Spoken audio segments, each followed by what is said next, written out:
বিসমিল্লাহির রহমানির রহিম। আলহামদুলিল্লাহি রাব্বিল আলামিন ওয়াসসালাতু ওয়াসসালামু আলা আশরাফিল আমবিয়া ওয়াল মুরসালিন নবিয়িনা মুহাম্মাদিন ওয়া আলা আলিহি ওয়া আসহাবিহি আজমাইন ওয়া বা'দ। আমরা ইতিপূর্বে আপনাদের সাথে অনলাইনে কিছু দার্স শেয়ার করেছি, ঠিক না? কারা কারা শুনেছেন অনলাইনে দেখি? অনলাইনে মাশাআল্লাহ অনেকেই আছেন। তাহলে এর আগে আমরা এখানে বসেও দার্স দিয়েছি, ঠিক না? কিন্তু এটা অনেক আগে। অনলাইনে আমরা যে দার্স শুরু করেছিলাম সেটাকে আমরা ধারাবাহিকতা রক্ষার্থে সামনে এগিয়ে যাচ্ছি। অনলাইনে আমরা আকিদাত তহাবিয়া, ইমাম তহাবির যে আকিদা তার ব্যাখ্যা করছিলাম।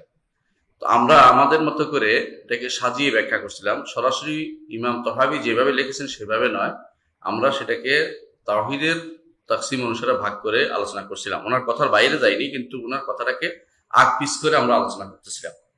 তো আমাদের ইমাম বলছিলেন এক জায়গায়, ওয়াল আরশ ওয়াল কুরসি হাক্কুন, আরশ এবং কুরসি হক, আরশ এবং কুরসি হক, এটা আমরা আলোচনা করেছিলাম। গত সর্বশেষ যে আলোচনা ছিল আরশের উপর আলোচনা ছিল, আরশের উপরে আলোচনা ছিল। তো এই নিয়ে আমরা আরশের উপরে বিস্তারিত আলোচনা করেছি। আমরা বলেছিলাম যে কোরআন এবং সুন্নায় আরশের যে বর্ণনা এসেছে এতে আমরা প্রায় 26-27টি বৈশিষ্ট্য বর্ণনা করেছি। যে আরশের বৈশিষ্ট্য এতগুলো। আরশ একটা সৃষ্টি, প্রকাণ্ড সৃষ্টি, সবচেয়ে বড় সৃষ্টি। আরশ কোনো ধরে নেওয়া জিনিস নয়, বরং এটা বাস্তব জিনিস, এটা আমরা বলেছিলাম। তো এবং আরশ কুরসি হক, এটা ঈমান আনতে হবে, এটা রুবুবিয়তের অংশ, রবের সাথে সম্পৃক্ত। আমরা জানি যে রবের সাথে সম্পৃক্ত বিষয় হচ্ছে, রবের সাথে সরাসরি সম্পৃক্ত করি আমরা কথায় কথায় তিনটে জিনিস করি। একটি হচ্ছে রব আল্লাহ সুবহানাহু ওয়া তাআলা যা সৃষ্টি করেছেন, যেমন কি আপনি আব্দুল্লাহ, আল্লাহর বান্দা। তো আপনি আব্দুল অর্থাৎ আব্দুর রব, অর্থাৎ রবেরও বান্দা, অর্থাৎ রবের স্রষ্টা এবং সৃষ্টির সম্পর্ক। যেমন আপনার সাথে আল্লাহ সম্পর্ক কি? স্রষ্টা সৃষ্টির সম্পর্ক। তো অনুরূপভাবে মুহাম্মদ সাল্লাল্লাহু আলাইহি সাল্লামের সাথে আল্লাহ সম্পর্ক কি? স্রষ্টা সৃষ্টির সম্পর্ক। তারপরে যত পাহাড় পর্বত নদী নালা এগুলি সম্পর্ক কি? স্রষ্টার সৃষ্টির সম্পর্ক। মক্কার কাবা স্রষ্টার সৃষ্টির সম্পর্ক। আর একটা সম্পর্ক আছে আল্লাহর সাথে দুনিয়ার অন্যান্য জিনিসের, সেটা কি? যেমন আল্লাহ তাআলা কিছু করেন, যেমন তিনি রাগ করেন, তিনি খুশি হন, তিনি সন্তুষ্ট হন। তারপরে এইটা একটা সম্পর্ক, এটা আল্লাহর সাথে, আল্লাহর কর্মের সাথে আল্লাহর সম্পর্ক। কাজের সাথে আল্লাহর সম্পর্কটা। একটা হচ্ছে কাজ হয়ে যাওয়া, যেমন আমি সৃষ্ট হয়ে গেছি, যেমন আরেকটা হচ্ছে আল্লাহ একটা কিছু করেন, ওইটা দ্বারা আরেকটা কিছু হয়ে যায় নাই, তৃতীয়টা হয় না। যেমন তিনি কুন বললে আমি হই, তো কুনটা তার কথা, হয়ে যাওয়াটা আরেকটা সৃষ্ট জিনিস হয়ে গেছে। তাহলে দুইটা ভিন্ন ভিন্ন জিনিস আছে, বুঝতে পারছেন? তো আল্লাহর সাথে একটা সম্পর্ক হলো, একটা হচ্ছে স্রষ্টার সাথে সৃষ্টির সম্পর্ক, আর একটা হচ্ছে আল্লাহর বাণীর সম্পর্ক, কথা যেটা কালামুল্লাহ, এটা আল্লাহর গুণ হইতে পারে, এটা আল্লাহর গুণ। আর একটা জিনিস আছে, সেটা হচ্ছে আল্লাহ নিজের জন্য করেন কোনো কিছু, সেটাও গুণ, কিন্তু এটা সৃষ্টি নয়। যেমন তিনি আরশের উপর উঠেছেন, যেমন তিনি প্রথম আসমানে নেমে আসেন, এগুলিও আল্লাহ তাআলার গুণ, তো এখন সমস্যা হচ্ছে কয়েক রকমের। যারা বিশুদ্ধ আকীদায় বিশ্বাস করে না, তারা সবগুলিকে সৃষ্টি বলে। মুতাজিলারা বলে সব সৃষ্টি, আল্লাহ ছাড়া সবই সৃষ্টি। এর অর্থ হচ্ছে আল্লাহ রাগ করা সৃষ্টি, আল্লাহ তাআলা খুশি হওয়া সৃষ্টি, আল্লাহ প্রথম আসমানে নেমে আসা সৃষ্টি, আল্লাহ কথা বলা সৃষ্টি, সব সৃষ্টি হয়ে গেছে। এই জন্য তারা কোরআনকেও সৃষ্ট বলে, বুঝতে পারছেন? এই জন্য কোরআন তো আলাদা জিনিস, সুতরাং সৃষ্ট হয়ে গেছে না। এটা তো তিনি কথা, তার তো বাণী, এটা আলাদা কিছু হয়ে যায়নি, এটা তার বাণী হিসেবে আছে, আরেকটা কিছু হয়নি। সুতরাং এটা কি আল্লাহ তাআলারই সিফাত হিসেবে আমরা ধরি। আচ্ছা, আরেকটা আছে আল্লাহ তাআলার জীবন। আল্লাহ জীবন একটা হায়াত, হাইয়ুন আছে, তিনি হাইয়ুন অর্থ তিনি চিরঞ্জীব, হাইয়ুন কাইয়ুম সবকিছুর ধারক। তো এই যে এগুলিও গুণ, এগুলিও আল্লাহ সবাই স্বীকার করে, কিন্তু ওরা এগুলো স্বীকার করে কেন? এগুলো তো কোনো সমস্যা নাই, কিন্তু আল্লাহ কিছু করবেন এটা হতে পারে না। করলে তো আল্লাহ নতুন হয়ে গেলেন, নতুন হতে পারবে না, পুরাতন হতে হবে আল্লাহ তাআলাকে, এই জন্য তারা এগুলো অস্বীকার করে থাকে। তো এই আলোচনা আমরা যখন আরশ কুরসির বিষয়টি আসে, আরশ একটা প্রকাণ্ড সৃষ্টি, তো আল্লাহর সাথে সম্পর্ক কি? স্রষ্টা সৃষ্টির সম্পর্ক। আল্লাহ আরশের উপর উঠেছেন, এটা কি হবে? নিজের কাজ। এটা কি আল্লাহ, এটা আল্লাহর সিফাত, এটা একটা গুণ হবে, কারণ এটা কোনো আলাদা কিছু হয়, এটা তার সাথে সম্পৃক্ত, আলাদা কিছু একটা তৈরি হয়ে যায়নি, বরং এটা তার একটা কাজ। তো তার কর্মটাকে যেহেতু আলাদা কিছু হয়ে যায়নি, এটাকে আল্লাহর সিফাত হিসেবে নিতে হবে। তো এই জায়গাতে এসে এই ভুলটা করে। তো এই জন্য আমরা রুবুবিয়তের সাথে সম্পৃক্ত হওয়ার কারণে বলি আরশ এবং কুরসি দুইটাই আল্লাহ তাআলার সৃষ্ট, দুইটাই আল্লাহ তাআলার সৃষ্ট, এবং আমরা বিশ্বাস করি যে আরশ এবং কুরসি হক, রুবুবিয়তের অংশ। রুবুবিয়ত কেন জানেন? কারণ আরশের কি আমরা ইবাদতে লাগে নাকি? ইবাদতে লাগে না। কুরসি কি ইবাদতে লাগে নাকি? লাগে না। যেটা কুরসি আমাদের ইবাদতে লাগে না, এটা আল্লাহ তাআলার রুবুবিয়তের অংশ। বুঝছেন? মানে ধরেন আল্লাহ তাআলা তিনি আমাদের সৃষ্টি করেছেন, জিন সৃষ্টি করেছেন, ফেরেশতা সৃষ্টি করেছেন, পাহাড় নদী নালা সব সৃষ্টি করেছেন। এগুলি রুবুবিয়ত, তার রুবুবিয়তের দাবি অনুসারে। ঠিক অনুসারে তিনি সৃষ্টি করেছেন আখিরাত হবে তার, এবং আখিরাত হিসাব নিকাশ করবেন, সব রুবুবিয়তের দাবি। আমি যেটা করি, আমি কি করি? তার ইবাদত করি, তার জন্য সিজদা করি, রুকু করি, এটা হচ্ছে উলুহিয়তের অংশ, ইবাদতের অংশ। এটা হচ্ছে ইবাদতের অংশ। তো যেগুলো তার সাথে সম্পৃক্ত, তিনি যেগুলো সৃষ্টি করেছেন, সেগুলোকে আল্লাহর রুবুবিয়তের অংশ হিসেবে উল্লেখ করতে হয়। সেই জন্য আমরা বলেছিলাম, আমরা আল্লাহর রুবুবিয়ত আলোচনা করতে গিয়ে বলেছিলাম যে তিনি রব হিসেবে তিনি সৃষ্টি করেছেন আরশ এবং কুরসি, এবং এটাকে হক হিসেবে বিশ্বাস করতে হবে। তো গত পর্বে আমরা উল্লেখ করেছিলাম যে আরশর বিষয়টা, আরশর কতগুলি বৈশিষ্ট্য আছে। গত পর্বে আপনারা শুনেছেন এটা বিস্তারিত, সবে 27টি বৈশিষ্ট্য বলেছিলাম, এবং সেখানে কুরসির কথাটি বলেছিলাম যে আগামী দার্সে ইনশাআল্লাহ আলোচনা করব, এবং কারা এর মধ্যে ভিন্ন মত পোষণ করে সেটাও আমরা আলোচনা করব। তো এখানে আমরা আগে ইমাম তাহাবীর কথাটা শুনি, তিনি কি বলছেন? তিনি বলছেন ওয়াল আরশু ওয়াল কুরসিউ হাক্কুন, আরশ সত্য, কুরসিও সত্য। হক মানে কি? কখনো বলে জিনিসটা হক, হক অর্থ কি? হক দুটো অর্থ, একটা হচ্ছে আদলুন ফিল আহকাম, একটা হচ্ছে সিদকুন ফিল আখবার। যদি সেটা, যে কোনো কথা যদি সত্য হয়, যে কোনো ঘটনা যদি সত্য হয়, তো এটা হক হয়, এটা হক। বুঝছেন? আর যে কোনো বিধান যদি ইনসাফপূর্ণ হয়, সেটা হক। দুইটা জিনিস আছে পৃথিবীতে, একটা হচ্ছে ঘটনা, যেমন খবর, আকীদার বিষয়গুলি কি? সবই খবর। আল্লাহকে দেখি না, আল্লাহ সম্পর্কে আল্লাহ জানিয়েছে, তাই তো? হ্যাঁ। তারপরে আল্লাহ তাআলা বলছেন তিনি আরশের করেছেন, তিনি প্রথম আসমানে নেমে আসেন, তিনি আমাদের তিনি ফেরেশতা তৈরি করে। ফেরেশতা দেখছি নাকি? দেখি নেই। যেগুলো এরকম না দেখে আমাদের তিনি সংবাদ দিয়েছেন, আমরা ঈমান আনি, সেগুলি হচ্ছে আখবার, আকীদা, এগুলি হক, এগুলি একটা হক। আরেকটা হচ্ছে যেমন আরশ কুরসি আমরা দেখছি নাকি? দেখি নাই, তাহলে এটা কি? হক। এগুলি হক, এগুলি হচ্ছে আখবার, আকীদার বিষয়।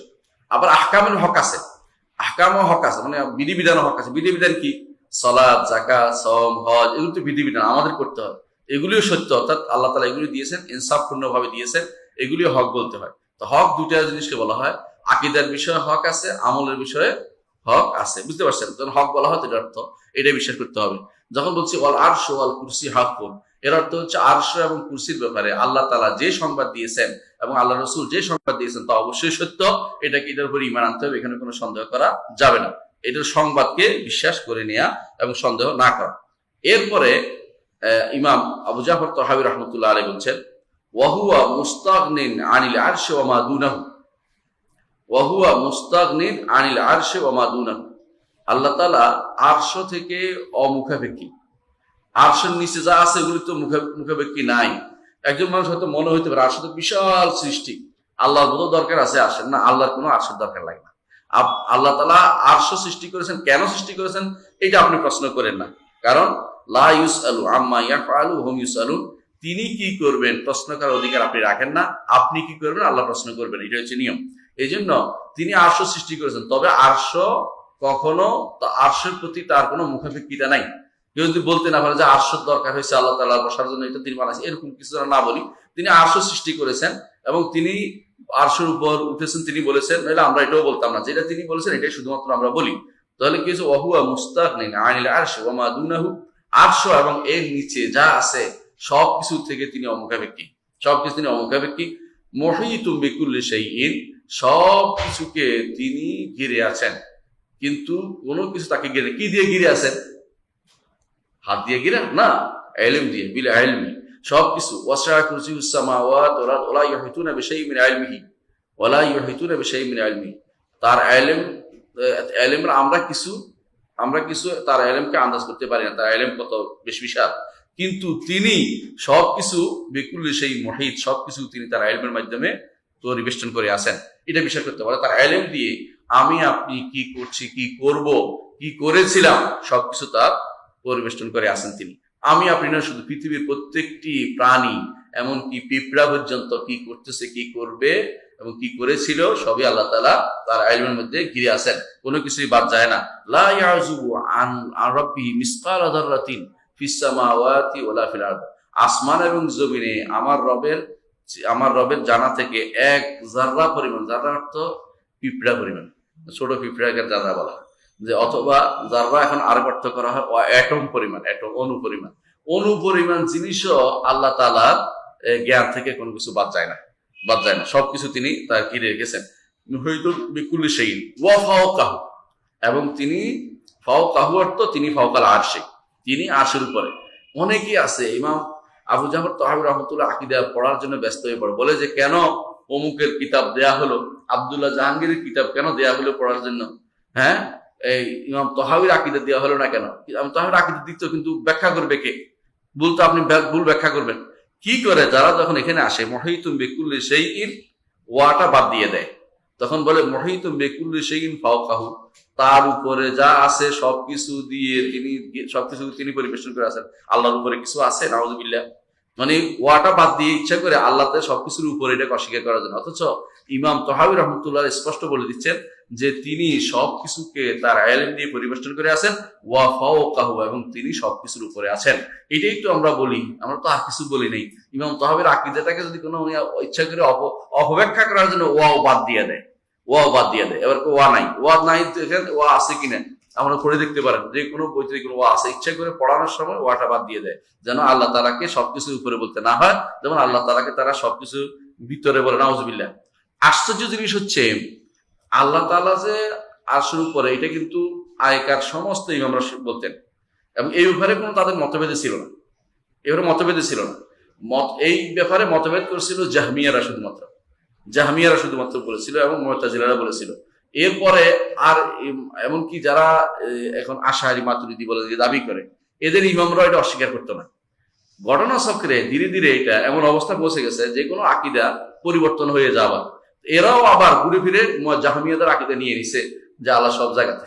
আবার এরা সব জায়গাতে বলে কারা? দুই গোষ্ঠী আছে, যারা জাহমিয়ারা দুই ভাগে বিভক্ত। একদল যারা কালাম শাস্ত্রবিদ্যারা আক্রান্ত, কালাম শাস্ত্র পড়ছে, ওরা বলে যে লা খারিজাল আলাম ওয়া দাখিলাহু, আল্লাহ কিছুর ভিতরেও নাই বাইরেও নাই। আচ্ছা, যে জিনিস কোথাও নাই, ভিতরে বাহিরে নাই, এটা কি আছে? বুঝছেন কথাটা? এতে করে মূলত আল্লাহকে অস্বীকার করে বসে। এরা কারা? এরা হচ্ছে কালাম শাস্ত্রবিদ্যা, যারা এদের মধ্যে আশারি মাতুরিদির মধ্যে কালাম শাস্ত্রবিদ্যা। আর তাদের মধ্যে যারা সুফি যারা মানে যারা সুফিবাদী বিশ্বাসী, ওরা বলে সব জায়গাতে। মানে কেন? ওরা চিন্তা ভাবনা করে যে আল্লাহ, ও তো আবাদত করে সুফিরা, তো আবাদত করতে গেলে তখন চিন্তা ভাবনা করছে বাইরেও নাই ভিতরে নাই, তো নাই হয়ে গেছে। তো সঙ্গে সঙ্গে বলছে না, আল্লাহ সব জায়গাতে আছে। কিন্তু যদি একটু কোরআন সুন্নাহর দিকে তাকাতে, তাহলে বলতে পারতো না আল্লাহ সব জায়গাতে না, আল্লাহ কোথায়? তিনি আরশের উপরে। সহজে যেতে পারতো, সহজে না যাই। এখন এই দুই গ্রুপ আছে, এই জন্য জাহমিয়ারা দুই ভাগে বিভক্ত, জাহমিয়া মুতাকাল্লিমা, জাহমিয়া সুফিয়া। সুফিরা বলে সব জায়গায়, আর যারা মুতাকাল্লিম বলে এটা বলে ভিতরে নয় বাইরে কোথাও নেই, আল্লাহ নাই, মানে আল্লাহ হয়ে গেছে। তো নাউযুবিল্লাহ, এরকম অবস্থা। আবার বললো যে হ্যাঁ তিনি একটার অস্তিত্ব আছে, তো কোথায় আছে এটা আবার বলা যাবে না, ইঙ্গিত করা যাবে না, আগে যেখানে আছে সেখানেই ছিল। হ্যাঁ, এটা কিরকম? যদি আপনি বলেন যে তিনি আল্লাহ আছেন, তবে যেরকম তেরকম, তাহলে কিছুই হলো না। মানে যে আপনি তো আছেন, আবার অস্বীকার করতেছেন যে লা দাখিলাল আলাম ওয়া লা খারিজাহু, সৃষ্টির ভিতরেও না সৃষ্টির বাইরেও না, তো এখন কোথায়? তাহলে নাই, হয়ে গেল। কিন্তু এটা অস্বীকার মুখে বলবে না, এরা বলবে না আছে, তবে যেভাবে আছেন সেভাবে আছেন, আমরা এই সম্পর্কে জানি না। কোরআন এবং হাদিস কিন্তু স্পষ্ট বলে দিচ্ছে আল্লাহ কোথায় আছেন। আমরা ওই দিন আপনাদেরকে জানিয়েছি 25টা বলেছি, আমরা এর সম্পর্কে বৈশিষ্ট্য বলেছি, যে আরশের বৈশিষ্ট্য আমরা উল্লেখ করেছিলাম। তো তাহলে দেখা যাচ্ছে যে এই জায়গাতে এসে ওরা কিন্তু নিজেরাই ধরা খাবে যে আল্লাহ তাআলা তিনি আরশের উপরে। এটা ইমাম তাহাবী স্পষ্ট স্বীকৃতি দিচ্ছেন। তিনি কি বলছেন? মুহিতুম বিকুল্লি শাইইন, সব কিছুকে তিনি ঘিরে আছেন। ওয়া ফাওকাহু, ফাওকা কুল্লি শাই, তিনি সবকিছুর উপরে তিনি। আর যদি বলে আরশ বলেন, তাহলে আরশের উপরে তিনি, সেটাও তিনি বলছেন। আরশ তো একটা শাই, আরশের উপরে তিনি, এতে কোনো সন্দেহ নাই।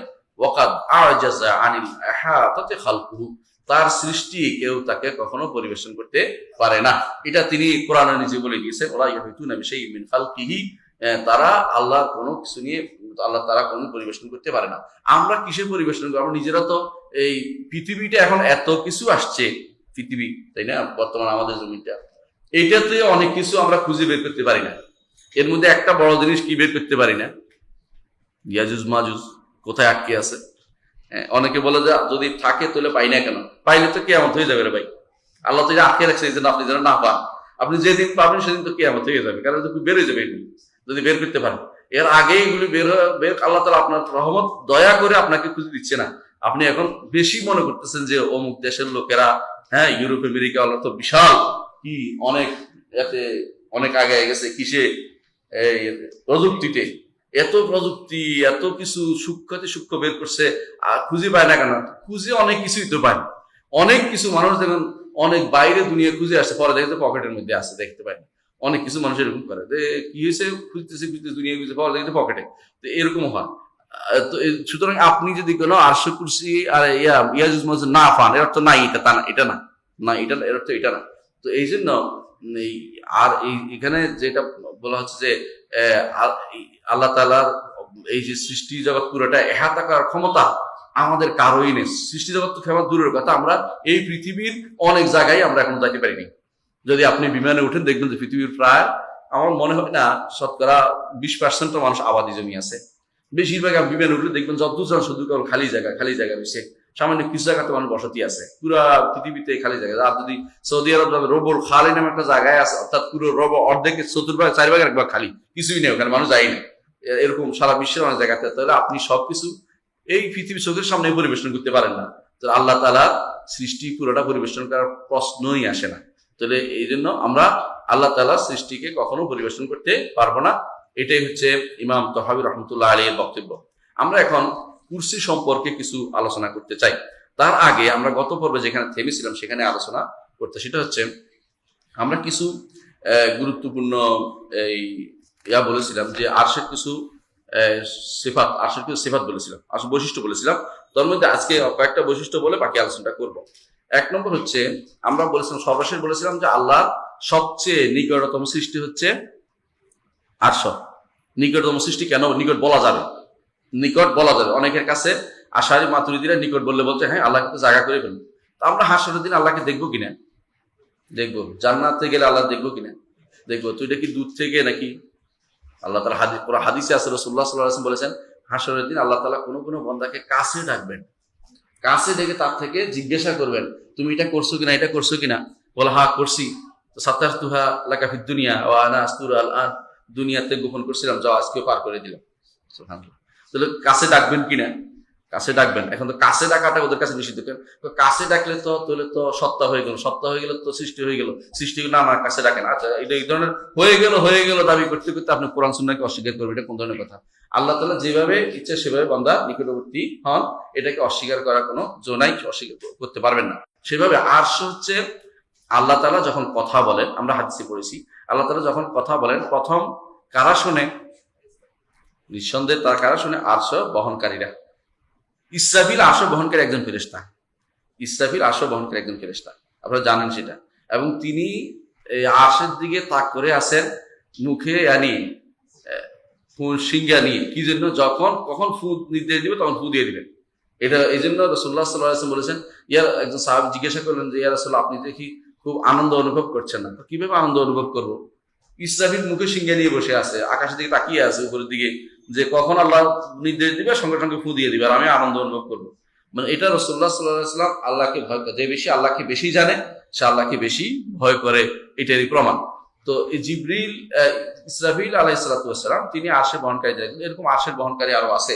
কোরআন কারীমে আল্লাহ তাআলা বলেছেন ওয়া ইয়াহমিলু আরশা রাব্বিকা ফাওকাহুম ইয়াওমাইযিন তামানিয়া, সেদিন আরশ বহন করবে 8 দিন 8 জন। সেদিন আরশ বহন, সেদিন কোন দিন? কিয়ামতের দিন। কিয়ামতের দিন আরশ বহন করবে 8 জন। এই আরশ বহনকারী ফেরেশতা 8 জন। এখন তো 4 জন, এই ব্যাপারে সরাসরি কোনো হাদিস নাই।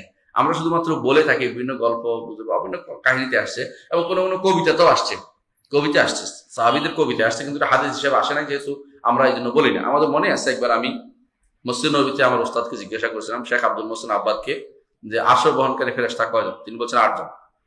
তাই আমরা যেটা তো কিয়ামত দিন, এখন কি ভিন্ন আছে নাকি আমার তো জানা নেই। মানে উনি এত স্বাভাবিক বলে আমার তো জানা নেই, মানে আমি যে মানে আরেকটা বলাই না যে এটা হয় না, মানে সত্যটাই বলেছেন না আমার কাছে আজ জানা নেই, আমার কাছে আটটা জানা আছে, সহজে বলে দিলেন এটি। কারণ কোরআন আয়াত অনুসারে ওই ইয়াহমিলু আরশা রাব্বিকা ফাওকাহুম ইয়াওমাইদিন সামানিয়া, সেদিন আটজন আল্লাহ, আট ফেরেশতা আল্লাহ তাআলা আরশ বহন করবেন।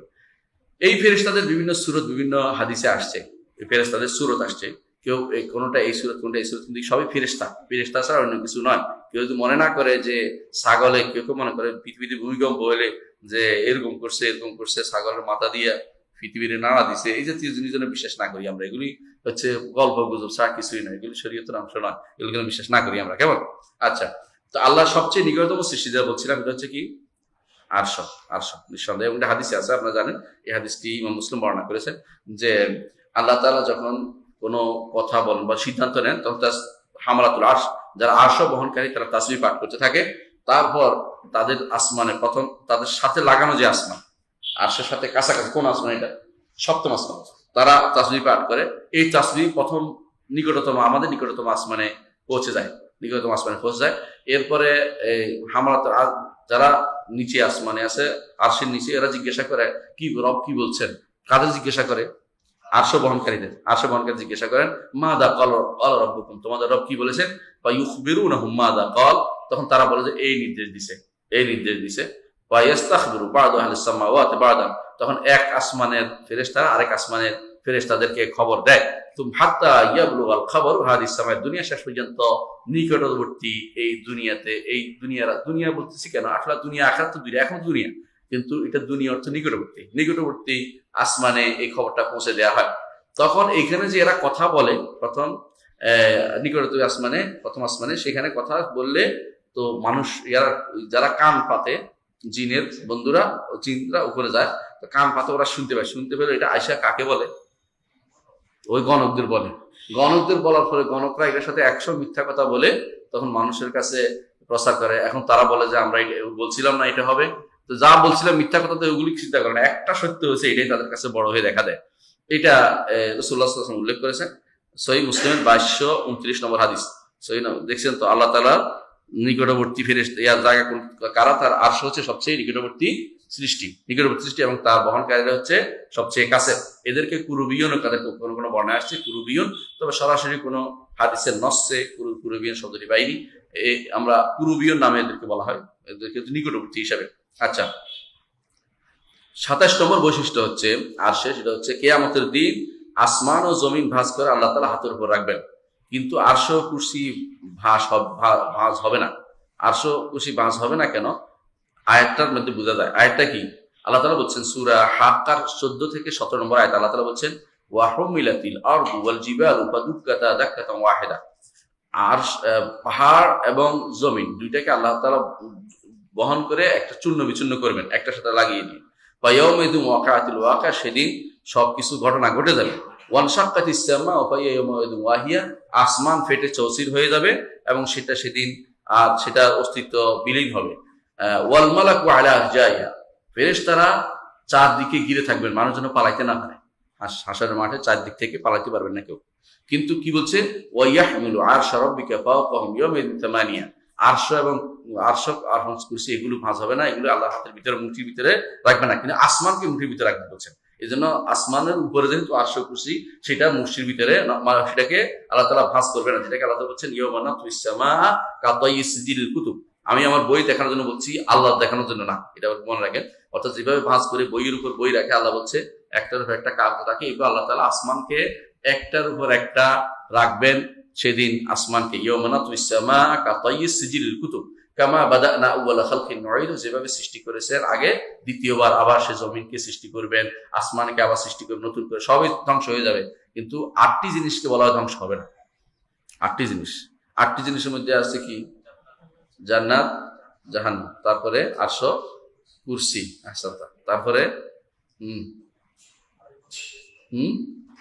আযাবুদ্দাম, মানুষের যে অস্তিত্বের গোড়া একটা থাকে মানুষের পিছনে, সেটাকে বলা হয়, ওইটাকে আযাবুদ্দাম বলা হয়েছে, এটাও ধ্বংস হবে না। আর কি? জান্নাত জাহান্নামের নেয়ামত সমূহ ধ্বংস হবে না, যেগুলো উপর আছে এগুলো ধ্বংস হবে না। এগুলো মিলে 8টা জিনিসকে বলা হয়। তবু 8টা জিনিস কোনো হাদিসে আসে না, এগুলো মানুষ ইজতিহাদ করে বের করেছে।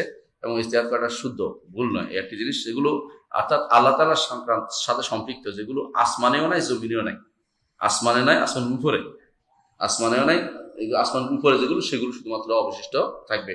আসমান এবং জমিনে সবই ধ্বংস হয়ে যাবে। এই জন্য কোরআনে কারিমে আল্লাহ তাআলা আসমান জমিনে সব ধ্বংস হয়ে বলেছেন, আর এইগুলিকে আল্লাহ তাআলা ধ্বংস করবেন বলেননি।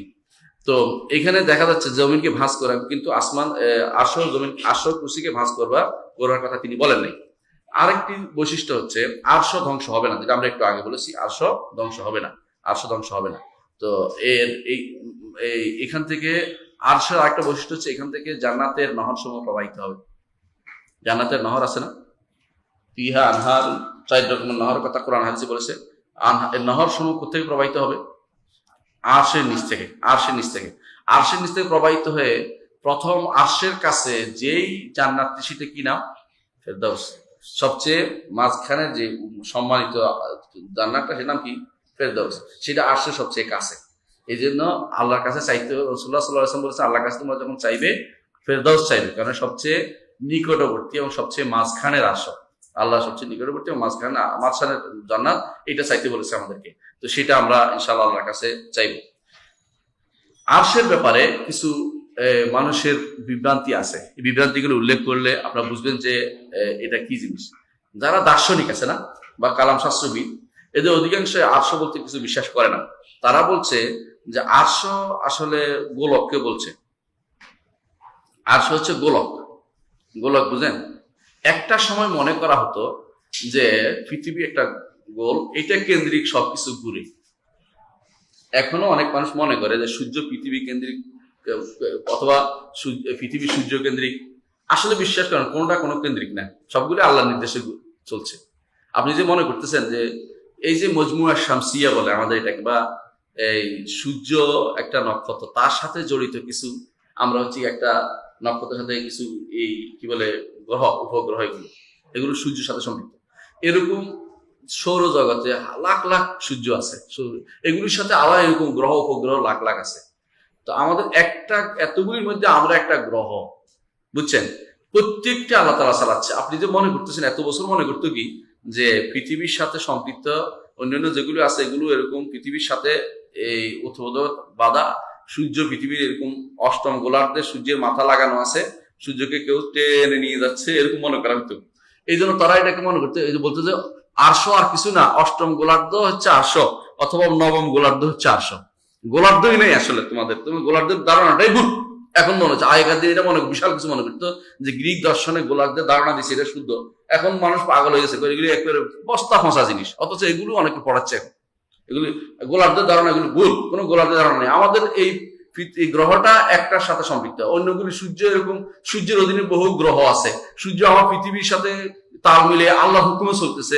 ওই পৃথিবী আর সূর্যের মধ্যে একটা একটার সাথে কোনো আকল নাই, ওরও কোনো আকল নাই। আল্লাহ যেটাকে যেভাবে চালাচ্ছে সেভাবে চলতেছে, এইটা হলো কথা। এটাকে তারা যে ভুল বলতো, আরশ মানত না।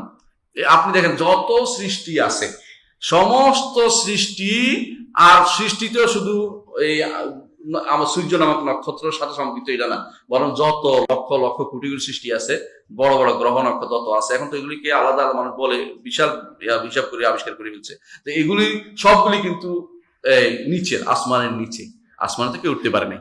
আসমান এবং জমিনের মাঝখানে কিছু, মাঝখানে কিছু জমিন আছে, আসমানের জমিনের মাঝখানে জমিনগুলো এবং আসমানের মাঝখানে এগুলো আছে। এইগুলি মানুষ আবিষ্কার করছে। আসমান আছে, এর উপরে আসমানের উপরে দ্বিতীয় আসমান, এভাবে সপ্তম আসমান, এর উপরে যখন পৃথিবী, আপনি কুরসি ধরবেন, এর প্রতি আরশ ধরেন, সেটা কত বড় আপনি হিসাব করতে পারবেন না। সুবহানাল্লাহ, সুবহানাল্লাহ বিহামদি। তাহলে এই মানুষগুলো যারা বুঝতে পারেনি, আল্লাহ তাআলা যেন কোরআনে কারীম বলেছেন, বাল কাযযাবু বিমা লাম ইউহিতু বিইলমিহি, যে জিনিসটা তাদের জ্ঞানে ধরে না, এই জিনিসটা তারা অস্বীকার করে। বুঝছেন না? এদেরকে আপনি যদি এগুলি বলেন, এর উপরে আর কিছু থাকতে পারে নাকি, মানে তারা যেটা জানছে এটাই তাদের কাছে সর্বোচ্চ। হ্যাঁ, বাঁকা হয়ে একবাটা বসে আছে না, কোন দেশে জানি, উঠতে পারে না, চলতে পারে না, বিভিন্ন রকম কথা বলে শেষ পর্যন্ত নাস্তিক্যবাদ প্রচার করে। আর যাই হোক, এই লোকটি, সে তারা জিজ্ঞাসা করা হয়েছে, আমি মানে যেটা তার ব্রেনে ধরছে এইটাই তো অস্তিত্বই দেখছি, আপনি দেখতে চাই না, কিন্তু অস্তিত্ব দিলেও কে, এটা তার মাথায় আসে না কোনোদিন, আসবে না। আল্লাহ ততক্ষণ পর্যন্ত হেদায়েত নসিব না দিবে, কেউ ওদিকে চিন্তা করবে না। যাই হোক, তো এই যেহেতু নাস্তিকবাদ যদি মারা গিয়ে থাকে, অবশ্যই যেখানে যাওয়ার সেখানে চলে গেছে, আমরা এ নিয়ে আলোচনা করতে চাচ্ছি না। তো মূল কথা হচ্ছে যে এরা যতটুকু আছে এতটুকুর মধ্যেই সীমাবদ্ধ থাকে, এর উপর উঠতে চিন্তা করে না। এই জন্য তারা বলে যে আরশ কুরসি বলে কিছু নাই, আরশ কুরসি গোলার্ধকে বলা হবে। তাদের নিকট তখন গোলার্ধ ছিল। তো দার্শনিকদের এই গোলার্ধ একটা হাস্যকর কথা, এটা হাস্যকর কথা। কারণ তাদের নিকট গোলার্ধ, যে গোলার্ধ আছে গোলার্ধের মধ্যে কোনো ফাঁক নাই, যেহেতু এগুলি দিয়ে একটা বেষ্টনী দিয়ে রাখছে আমাদেরকে। কিন্তু এটা তো আসলে আপনার কথার কথা যে ফাঁক নাই, কিন্তু এটা আসলে কি, এই গোলার্ধের অস্তিত্বই তো আসলে নাই। এটা এমন কোনো গোলার্ধ বলে কোনো কিছু নাই, এটা একটা বিশাল জিনিস, এটাকে আর সেটা আরশের সাথে এটার কোনো সম্পর্ক নাই। আপনারা যেটা মনে করছেন এমন কিছু নাই। এই জন্য যারা গোলক বলছে এটা ভুল বলছে। গ্রিক দার্শনরা সাধারণত এটা সবসময় বলতো যে আরশ বলতে যখন বলতো, ওরা আরশ বলতে কিছু চিন্তাও করে নাই। যখন গ্রিক দর্শনটা মুসলিম কি বলে এটাকে, মুসলিমরা এটাকে অনুবাদ করলো, এটাকে বলে যেমন ইসলামাইজেশন করলো গ্রিক দর্শন, হ্যাঁ, ইসলামাইজেশন না করে কি বলবো, কালামাইজেশন করলো, মানে কালাম শাস্ত্রবিদ্যা করলো। মুসলিমরা এটা এরকম করে নাই। তখন কি করছে তারা, এরা কি করছে, অষ্টম গোলার্ধ বানাইছে আরশরে, অথবা নবম গোলার্ধ বানাইছে আরশরে, অষ্টম গোলার্ধ বানাইছে আরশর, নবম গোলার্ধ বানাইছে কুরসি, এরা এটা বানাইছে। আর ফেরেশতা আছে না জিবরিল, ওটাকে বানাইছে যে এটা হচ্ছে আকুল ফাআল, এটাই সবকিছু করছে। নাউজুবিল্লাহ, নিজেরা মন মতো করে সাজাই নিছে, সাজাই নিয়ে আমি বলতেছে এইটা হচ্ছে দর্শন তত্ত্ব। এই অ্যারিস্টটল বা ওরা এগুলি জীবনে মাথায়ও আনে না, ওদের মাথার ভিতরে ওরা আসলে নাস্তিকে ছিল। ওরা অ্যারিস্টটল কোনোদিনই সে স্রষ্টা বিষয়টি ছিল না। তার গুরু যে ছিল প্লেটো, এবং তাদের গুরু ছিল সক্রেটিস, ওরা নাস্তিক ছিল না, ওরা কিছুটা ছিল, তবুও মুশরিক ছিল, শিরিক করতো, কিন্তু নাস্তিক ছিল না। কিন্তু অ্যারিস্টটল পুরাই নাস্তিক ছিল। তো অথচ অ্যারিস্টটলের নাস্তিক্যবাদটা অনুবাদ করে কারা আনছে জানেন? আনছে ফারাবি, ইবনে সিনা, কিন্দি, এগুলি আনছে, আইনে অনুবাদ করছে। অনুবাদ করে নাম দিছে শেফা। শেফা তো নয়, শেফার তো আরোগ্য, শেফা তো নয়, এটা রোগ, মানে শেফা নাম দিছে, বইয়ের নাম দিছে। এটা যদি পড়ে অসুখ হয়ে মরে মানুষ, মানে তার ইমান চলে যাবে। ইমান তার কোরআন শেফার বিরুদ্ধে তার বই, তা কোরআন হচ্ছে শেফা, আর এটা হচ্ছে রোগ, এটা বলতে হবে। এটা হচ্ছে রোগ মানে মরদ, কিতাবুল মরদ বলা উদ্দেশ্য উচিত। এইটা অনুবাদ করে দিয়া এরা কি করছে, এখন দর্শনের সাথে শরীয়ত মিলাইতে গেছে। এমনকি ইবনে রুশদ এই কামটা করছে, দর্শনের সাথে শরীয়ত মিলাইতে যাইয়া দর্শন এটা বলে, শরীয়ত এটা বলে। সুতরাং এখন কিছু মানুষ না বিগ ব্যাংকে নিয়ে, হ্যাঁ আওয়াজ বন্ধ করেন, কিছু মানুষ আছে না বিগ ব্যাংকে নিয়ে, বিগ ব্যাং একটা বেরোছে না, আমরা কি বিগ ব্যাং বিশ্বাস স্বীকার করি নাকি? আমাদের কাছে বিগ ব্যাং বলতে কিছু নাই, ভুয়া কথা এগুলি। ভেড়া একটা এখন বিগ ব্যাং সাব্যস্ত করার জন্য একজন বই লিখে ফেলছে, একজনা বহুদলে বই লিখছে। কি বলছে? বিগ ব্যাং হচ্ছে আল্লাহ তাআলা বলছে আওয়ালাম ইয়ারাউ আন্নাস সামাওয়াতু ওয়াল আরদু কানাতা রাতকান ফাফাতাকনাহুমা, তারা কি দেখে না যে আসমান জমিন একসাথে ছিল, আমি এটাকে আলাদা করেছি। এটার সাথে বিগ ব্যাং কি সম্পর্ক হলো? বিগ ব্যাং মানে বড় বিশাল বিস্ফোরণ, বিশাল বিস্ফোরণ লাগে না, এমনি তো আল্লাহ আলাদা করতে পারেন, অর্ডার দিলে তো হয়, কোন ফে এখন। তো তুমি বিগ ব্যাং পাইলে কই? এরা যখনই এটা পাইছে খুশি হয়ে গেছে, এটা মিলিয়ে দিতে হবে। কিছু মানুষ সবসময় বসে থাকে, কি করে, যখনই কোনো একটা বিজ্ঞানের কিছু একটা আসে তাড়াতাড়ি করে এটা সত্য কি মিথ্যা জানবে না, এটা ফরদিয়া ধরে নেওয়া জিনিস, এটা এখনো সত্য প্রমাণিত হয় না, তারপর এটা এনে কোরআন ও হাদিসের নসকে, ভাষ্যকে পরিবর্তন করে ওটার সাথে মিলানোর জন্য বসে থাকে। তোমার এত দায়িত্ব দিচ্ছে কি?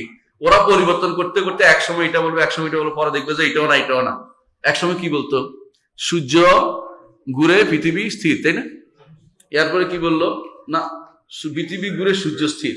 এরপরে বললো কি, সূর্য ঘুরে পৃথিবীও ঘুরে। এর আসলে সবাই ঘুরে না, সবাই তার কক্ষপথে চলে, এটা হলো সূচক কথা। এটা কারোর জন্য কেউ ঘুরে না।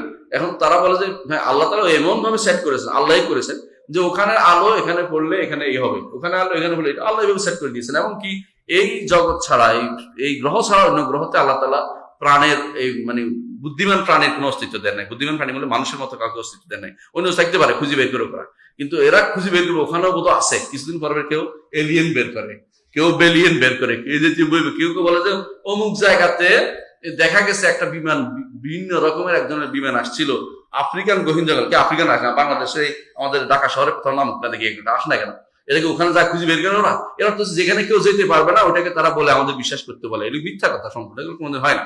এরকম কিছু কোথাও এরকম কোনো বিমানও তৈরি হয় না, কোনো মানুষও নাই কোথাও অন্য কোনো গ্রহে। ওখানে থাকলে অন্য প্রাণী আল্লাহ তাআলা কত প্রাণী আছে তার হিসাবে থাকতে পারে এগুলি, কিন্তু ওগুলি দ্বারা আরো বেশি বুদ্ধিমান এরা বসে রয়েছে, এই চিন্তা ভাবনা করে আমাদেরকে বিমান হারা করার জন্য বুদ্ধি করতেছে কেউ কেউ। এগুলি বিশ্বাস করা যাবে না, এটা সোজা কথা এটাই। তো এরা এক সময় এই জাতীয় কথাগুলি বলতো। আর আমাদের দার্শনিকরা ইবনে সিনা, ফারাবি, কিন্দি এগুলিকে বেশি বেশি মডারেট করে এগুলিকে বলতে হ্যাঁ এটাই ঠিক বলছে। তো বলতেছে যেহেতু গোলার্ধ আছে, গোলার্ধ আর কিছু না, ওই যে কুরসি বলছে ওইটা, তারপরে তো হলো দ্বিতীয়, এরপরে গোলার্ধ, নবম গোলার্ধ আর কিছু না, এটা হলো আরশ হচ্ছে এটা, এরপরেরটা কি, এরপরেরটা হচ্ছে জিবরিল, এই জাতীয় কথাবার্তা বানাই তারা দিচ্ছে। অথচ ইবনে তাইমিয়া রাহমাতুল্লাহ আলাইহি বলেন যে এই লোকটি অর্থাৎ কে, এরিস্টটল কখনো আল্লাহর নামও মুখে আনে নাই, ওই আরশ বলে নাই, কুরসিও বলে নাই।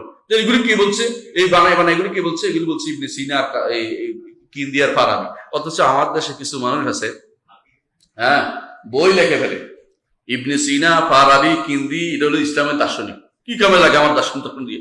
ওইটা ইসলামের কোনো কাজেই লাগে না, ওইটা দিয়ে কোনো উপকারই হয়নি, ইসলামের ক্ষতি হয়েছে শুধুমাত্র, বানাই কথা বলছে। এদের দ্বারা যে উপকার হয়েছে, ইবনে সিনা দ্বারা ওই ডাক্তারি শাস্ত্রে উপকারটা হয়েছে, এটা ছাড়া ওই ডাক্তারি শাস্ত্রে তিনি থাকুক, আমার এই ইসলামের মধ্যে কিছু কিছু না নিয়ে আসুক। ঠিক ওই কিন্দি বা ফারাবি এদের দ্বারা, এদের কেউ কেউ ইয়া করছে, কিন্দির ওই এই ইসলামী রাজনীতি, হ্যাঁ, ফারাবির আসিল একটা রাজনীতি, যে এমন একটা দেশ হইতে হবে যেখানে কোনো শাসক নাই। এটা হাস্যকর না? কোনো শাসকের কোন দেশ আছে নাকি এরকম? কোনো শাসক নাই, একজন হলো একজন অর্ডার দিয়ে থাকতে হয়, নাহলে পৃথিবীতে একটা যেখানে কোনো শাসক নাই সেখানে প্রত্যেকে শাসন করবে, প্রত্যেকে শাসন করলে এটা একটা হজবল অবস্থা তৈরি হবে। এইটাকে মানুষ বলছে কি, ফারাবির এমন দর্শন, যে দর্শন এটা একটা খুব প্রিয়, জনপ্রিয় গেছে, এটা কোনদিন বাস্তবায়িত হয় না, হবেও না, কেমন পর্যন্ত হবে না। এটা শুধুমাত্র এদের ভিতরে কিছু মানুষ আছে, একটা গভর্নমেন্ট মার্ক একটা দিলে খুব ভালো করে খায়। এটা হচ্ছে দর্শনদের, কিছু দার্শনিকদের প্রত্যেকটি চিন্তা এরকম উল্টাপাল্টা, এগুলি তারা খুব খায়। কোরআন এবং সুন্নাহর বাইরের দর্শন কথা তাদের কাছে ভালো লাগে, এগুলি কখনো গ্রহণযোগ্য জিনিস নয়। সুতরাং এটাই কথা যে এদের এই গোলক ধাঁধা বলা, যে আরশ হচ্ছে এটা গোলক, এগুলি কথা বিশ্বাস করা যাবে না, এগুলি কোরআন সুন্নাহর বাইরের কথা। আর এটা হচ্ছে দার্শনিকদের কথা। কালাম শাস্ত্রবিদরা কি বলছে? কালাম শাস্ত্রবিদেরা, এরা আসছে, কালাম শাস্ত্রবিদ কারা? দার্শনিক বলছি না, এতক্ষণ কালাম শাস্ত্র, এতক্ষণ দার্শনিক বলছি। কালাম শাস্ত্রবিদ কারা? কে কে আছে? রাজি, গাজালি, আহসানতা। তারপরে এদের সাথে আরো আছে তারপর শাহরাস্তানি, মানে কালাম শাস্ত্রবিদ মুতাজিলারা, আশায়রারা, মাতুরিদিরা, শুধু তাই আশায়রি, মাতুরিদি এবং মুতাজিলা, এই তিন দলকে ওরা নিজেরাই বলে কালাম শাস্ত্রবিদ, আমাদের দোষ নাই। এই কালাম শাস্ত্রবিদেরা তারা আসছে, তারা এখন বলছে যে না, এটা তো দেখি কোনোভাবে মিলানো যাচ্ছে না, গোলকের সাথে মিলানো যায় না, গোলকের সাথে মিলানো। তখন বলে যে আসলে এখানে আল্লাহ তাআলা আরশ বলতে ক্ষমতা বুঝেছে, আল্লাহ তাআলা আরশ বলতে ক্ষমতা বুঝেছে, আল্লাহর ক্ষমতা। আচ্ছা, আল্লাহর ক্ষমতা যদি হয়, তাহলে আল্লাহর ক্ষমতা বহন করে কেউ? আল্লাহর ক্ষমতা কাছের কাছে কিছু আছে, এতগুলো যে বৈশিষ্ট্য বর্ণনা করলাম, 27টা 28টা বৈশিষ্ট্য বর্ণনা করলাম, এগুলি ক্ষমতার সাথে মিলে, তো এটা কিভাবে আপনি বললেন? তখন বলে যে এগুলি তো খবর ওয়াহেদ। তখন যদি বলে খবর ওয়াহেদ, হাদিস কোরআনও তো আছে, কোরআন তো মুতাওয়াতির, এটার কি করবেন? বলে এগুলি তাওয়িল, বাবু তাওয়িল মাফতুহ ইলা ইয়াউমিল কিয়ামা, কিয়ামত পর্যন্ত তাওয়িলের দরজা খোলা আছে, অসুবিধা কেন, তাওয়িল করবো। আচ্ছা, এত তাওয়িল করছেন কেন? আপনি সরাসরি মেনে নেন না? না, এটা মানলে তো আল্লাহ কিছু করছেন সাব্যস্ত হয়ে যায়, আল্লাহ কিছু করলে তো আল্লাহ নতুন হয়ে গেলেন, আল্লাহ নতুন হওয়া যাবে না, আল্লাহকে কাদিম রাখতে হবে। এই জন্য কাদিম রাখতে গিয়ে সব বদলাই ফেলবে, এটা হচ্ছে কালাম শাস্ত্রবিদের কাজ, বুঝছেন তো? হ্যাঁ, এরা সমস্যা কোন জায়গায় ভুল করছে? আরশকে রাজত্ব করলে আপনি দেখবেন যে এর সাথে বহনকারীর কোনো মিলে না, কোনো কিছু মিলে, সব জায়গায় আরশকে বহনকারী, আরশ যদি কোনো আপনি বলেন, রাজত্ব বলেন, তো কি সমস্যা? আরেকটা, আরশ তোয়াফ করে, হাদিসে আছে, আরশ তোয়াফ করে কারা? ফেরেশতারা তোয়াফ করে। ফেরেশতারা আল্লাহর কাছে দাঁড়ায় কিভাবে? আমরা যেভাবে সালাতে দাঁড়াই, হাদিসে আসছে সেভাবে আসছে। আরশ রাজত্বর কিভাবে দাঁড়াবে সেটা, রাজত্বর কি দাঁড়ানো সেটা বলেন, কোনোভাবে মিলে না। কিয়ামতের দিন বহন করবে কি করে রাজত্বরে? বেহুদা কথা নয়। ক্ষমতারে কিভাবে বহন করবে? রাজত্ব কি শরীরী জিনিস নাকি? রাজত্বের পা আছে। আর রাসূলুল্লাহ সাল্লাল্লাহু আলাইহি ওয়াসাল্লাম বলেছেন, আমি যখন প্রথম হাশরের মাঠে সব মানুষ বেহুশ হয়ে যাবে, প্রথম আমি হুঁশ হবে, দেখবো যে মুসা আলাইহিস সালাতু ওয়াস সালাম তিনি হুঁশে আছেন, তিনি ধরে আছেন কি? আরশের পা। তো ক্ষমতারে কেমনে ধরে থাকবে জিজ্ঞাসা করা দরকার ওদেরকে, যে কালাম শাস্ত্রবিদ আপনারা যে বলছেন ক্ষমতা কেমনে এটা করবেন বলেন। আসলে কি, মানুষ যখন বিভ্রান্ত হয়ে যায়, তখন অনেক সময় উস্তাদের কথা তার কাছে বেশি প্রিয়, কোরআন সুন্নাহর চেয়ে বেশি প্রিয় হয়ে যায়। তখন আপনি যতই দলিল আনেন না কেন, আমার উস্তাদ কি কম বুঝছে নাকি?